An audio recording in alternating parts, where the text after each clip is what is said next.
Evropa në teori flet për hapjen, por nuk është shumë e hapur, sepse është shumë e mbyllur me burokracitë e saj.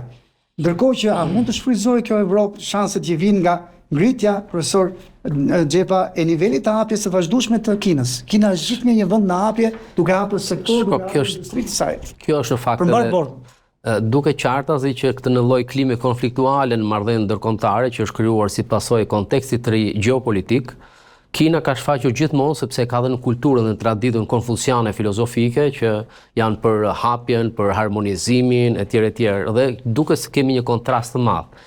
Sa i takon në qëndrimit e Europës, Europa e ka burokracinë më shumti për brenda vetes vet, pra nuk është një burokraci që ndikon më shumë kompanitë jashtë saj, siç janë fjala vjen kompanitë teknologjisë amerikane, sepse edhe Amerika ka vërejtje. Trumpi për shembull këto i kanë konsideruar si shkakun kryesor për vendosjen e tarifave të larta ndaj Europës.